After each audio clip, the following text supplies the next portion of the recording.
Tucker Carlson is a staff writer at the Weekly Standard. He's also Washington correspondent for Talk Magazine and a political analyst for CNN.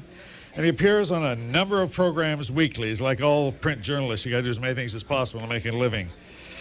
Previously, Tucker wrote for the Arkansas Democrat Gazette in Little Rock. So when Little Rock came to Washington, he figured, why couldn't he?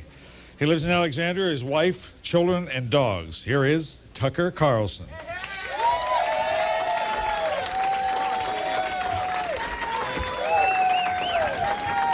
Hey. So I was doing lines with George W. And no, actually, just kidding. No, actually, I was not nervous about coming, but concerned.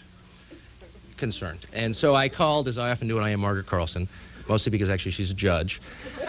And I said, Margaret, I have some concerns. Some issues have come up. And she said, well, what are they? And I said, we have to do this comedy thing. And, you know, it's not that big a deal. And she said, actually, it is kind of a big deal. Actually, it could be terrible for you if you screw it up. And I said, yeah, right. And she's like, no, actually, no, it really could. People don't think it's funny. People don't think it's funny at all if you bomb, at all. It could affect the way people look at you, and it could affect your job. And I was like, okay, that's great, Margaret. And sort of waiting for the cackle, you know, and it never came, so woo. So I went and asked around my office. And the first person I asked, like, oh yeah, remember Kellyanne Fitzpatrick? It was like the story, you know, the Kellyanne story, you know, how she sat on the stool and, you know, her dress came up and you could see her Mickey Mouse underpants. And I was like, God, I didn't see that. And she's like, well, where is she now? She's the pollster for the Quail campaign. I was like, whoa, okay. So this also so intimidated me that I couldn't start, I just couldn't work the jokes in. So I decided, like, Mr. Hitchens to sort of start on a somber note, which is fitting because I had lunch with a friend of mine who's getting divorced. Very strong marriage. We know his wife, and we never thought they would get divorced. And it all began in the Senate dining room where he was one afternoon.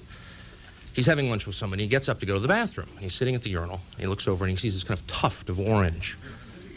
He was, in fact, standing at the urinal. It's not that grotesque. Almost, though.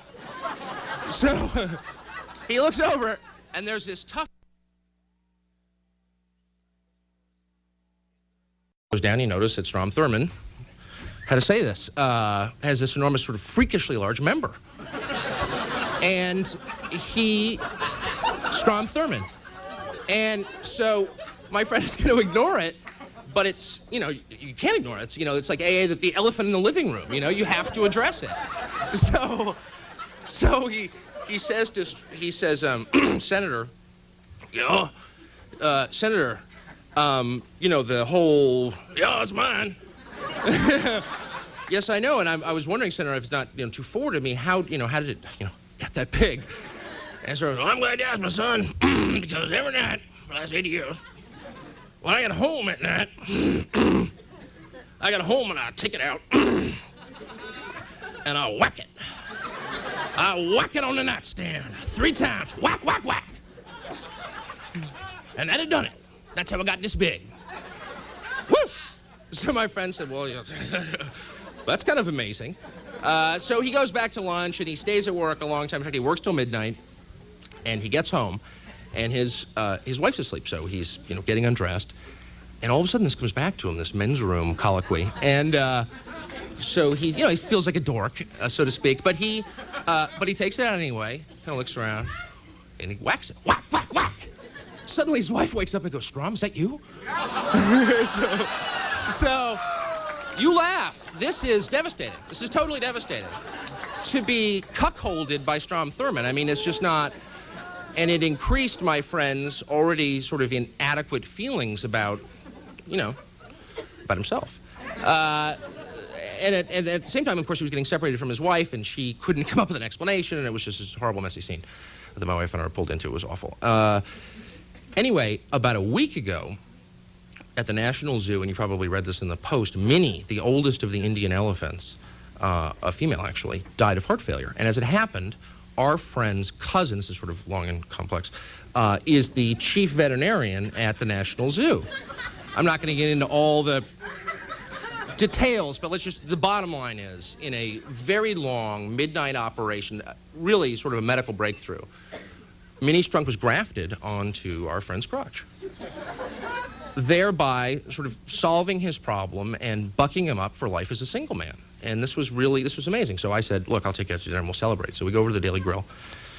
And we're sitting there, we'd been there about 10 minutes, just got the drink, and the waiter comes by and he's got a bread basket in his hand. All of a sudden, there's this stirring over my friend's side of the table, under the tablecloth.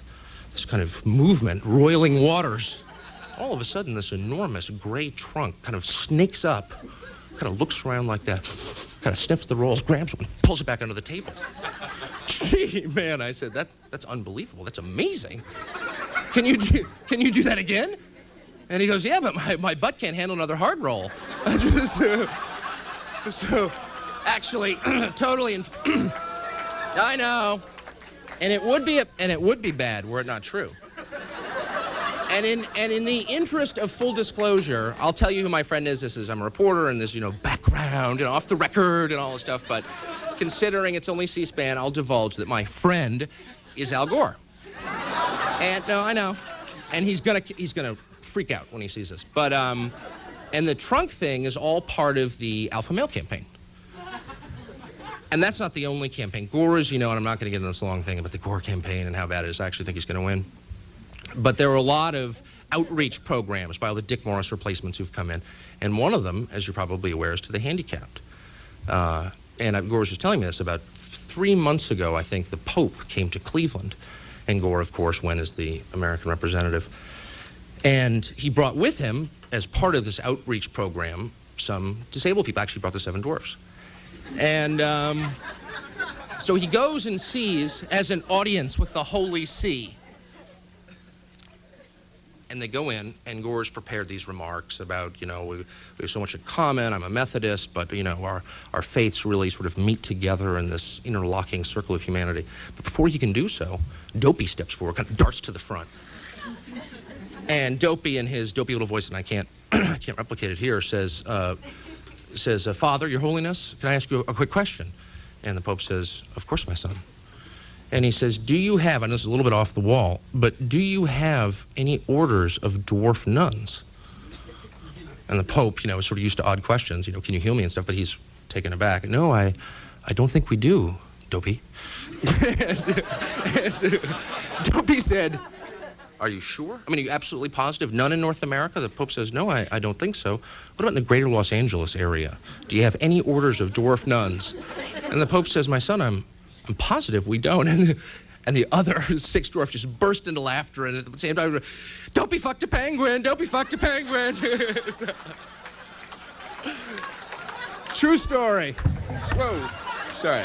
Anyway, I'm gonna get cruder if I stay. Thank you.